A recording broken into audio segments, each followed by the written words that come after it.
tidak mahu berada dalam keadaan selesa, Cik Amah dan suaminya sentiasa mencari ruang dan peluang untuk menambah hasil pendapatan isi rumah mereka. Biarpun berbekalkan ilmu kursus dan pengalaman lebih 10 tahun menternak haiwan ruminan ini, Cik Amah masih menerima kritikan kerana kerjayanya sebagai penternak. Bila orang sebut ternakan ni, bila orang kata wanita, boleh buat ke tidak? Selalu macam itulah. Dia akan tanya, kalau kata orang nak bagi bantuan kat kita pun, boleh ke buat, takat mana nak bertahan? Tapi itu adalah cabaran untuk kita. Bila orang kata macam tu kan, kita kata semangat. Orang boleh buat, takkan kita tak boleh buat. Itu yang saya pegang. Kalau orang lelaki pun apa beza? Semua ada kemahiran masing-masing. Jadi itu yang saya teruskan buat macam tu. Jadi memanglah bila kita kata start yang orang kata nak bertahan. Tapi alhamdulillah kata apa dengan usaha kita, berkat kita mau belajar benda baru, setiap apa yang perlu untuk kita dewasikan ternakan ni, kita belajar dari satu ke satu sampai alhamdulillah lah sebab berjaya macam sekarang lah.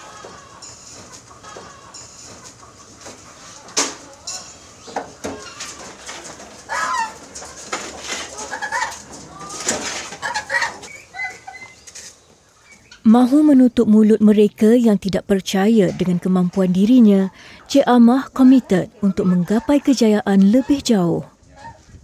Melihat kepada kejayaan penternakan kambingnya, Cik Amah memberanikan diri memohon bantuan Risda untuk penternakan ayam piru di bawah program agro makanan.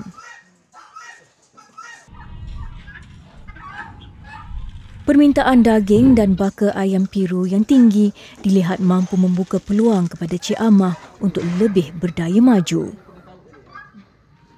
Bila dah kita projek kambing kita berjaya, bila orang dah tahu semua, penting ternakan kita bertambah. Jadi lepas seronok. Apa salahnya? Orang kata kita ada kawasan, dia kata apa salahnya kita tambah lagi satu produk. Dia kata sebab waktu ayam piru tu, ternakan ayam piru tu, waktu tu masa Covid. Nak jual kami sekok-sekok, tak ada siapa nak beli. Kan orang kata contoh macam itulah. Lepas tu dia kata boleh kita tambah satu produk lagi, kita ayam. Bila ayam ni mudah sikitlah sebab dia kecil. Kalau jual sekok pun orang boleh beli lagi. Tu dia kata tak mau dak tengok. Orang kata depa yang syorkan kita. Tawarkan kita nak ni dak buat kelompok untuk ternak agro makanan untuk ayam piru. Betul alhamdulillah lah. Dia tengok kuasa betul kita boleh lah juga. Dia kata untuk 3 orang satu kelompok. Jadi kita satu kampung kan kita buat berjaya lah. Alhamdulillah pendapatan pun orang kata bertambah tadi bila ayam piru ni sebab apa tak banyak orang yang menceburkan diri dalam ternakan ayam piru ni. Jadi orang kata baguslah untuk kita kan. Satu yang benda yang baru, benda yang orang tak buat. Jadi pasaran pun senang.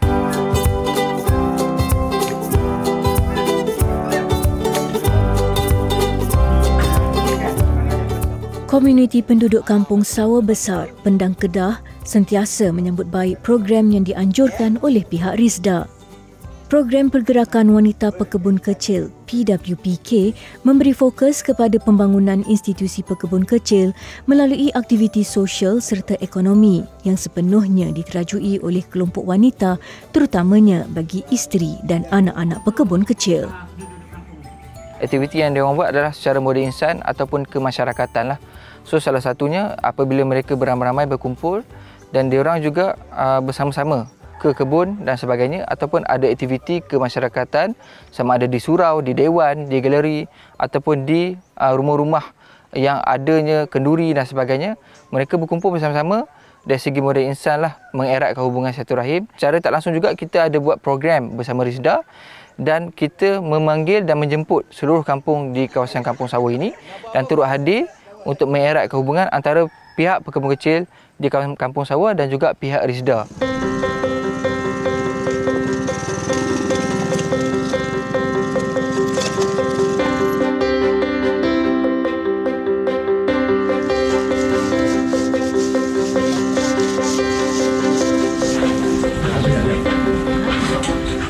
Mereka ini wanita hebat yang tidak pernah kenal erti mengalah.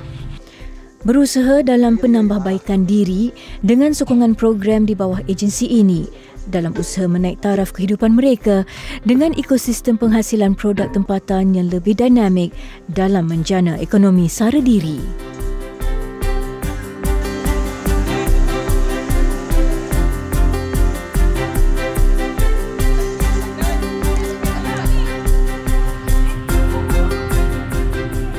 Mereka juga aktif. Di kampung ini dia ada satu tradisi iaitu dengan menghasilkan tepung sagu daripada pokok rumbia.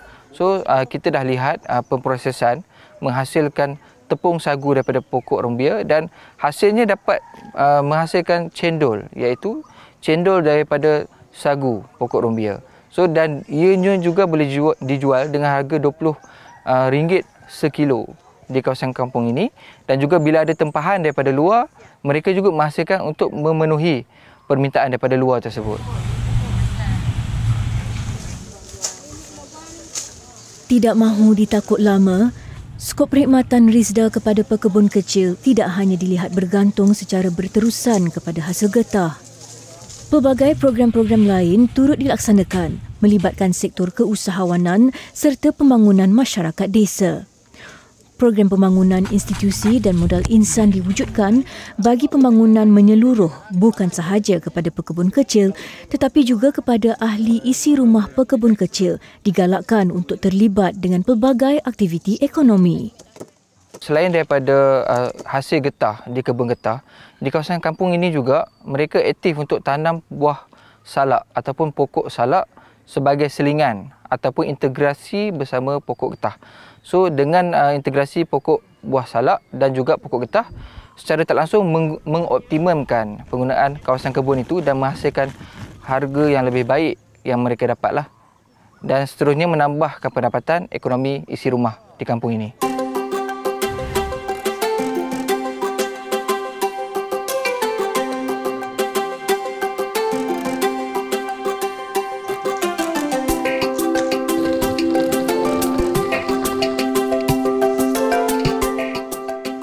Di Kampung Sawah Besar Pendang, terletak sebuah kedai santan dan kerisik yang diusahakan oleh pasangan Cik Hassan Kalipah Senapi. Pasangan yang sudah berumah tangga selama 35 tahun ini mula berniaga santan dan kerisik sejak tahun 2016. Kedai yang dibina hampir sedekat lalu menjadi punca pendapatan buat wanita berusia 50 tahun ini yang pada asalnya hanya untuk menambah rezeki keluarganya. Antara pelanggan yang sering mendapat bekalan santan dan kerisik berterusan ialah penduduk setempat serta kawasan luar. Ini kerana rata-rata juadah yang dimasak banyak menggunakan bahan berasaskan santan dan kerisik.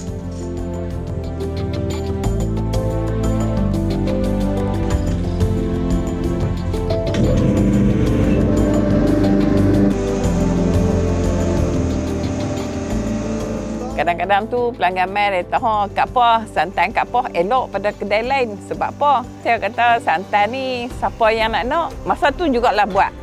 Tak mau kata nyok masam kan nyok apa, saya tak guna nyok tu. Pakai nyok betul-betul elok. Pembekal tu dia hantar kelapa bulat. Kadang-kadang tak cukup kelapa bulat tu, saya pergi ambil kat Simpang 4, dia pakai nyok Indonesia. Dengan nyok kita kampung lah. Nyok tu mereka hantar nyok bulat. 2-3 hari sekali mereka hantar dalam 100 biji, 70 biji. Kalau macam dengan saya tak apa hati dengan nyok yang mereka bawa mai, saya pergi ambil nyok Indonesia. Campur sekali.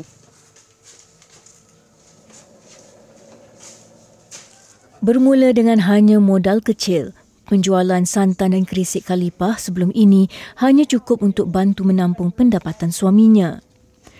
Perniagaan Kalipah mendapat perhatian daripada pihak pejabat Rizda daerah yang membuat pemantauan di depo Cik Hassan. Mereka mencadangkan agar Kalipah memohon bantuan Rizda bagi mengembangkan lagi perniagaannya. Dulu ni susah nak dapat nak renyah sikit lah.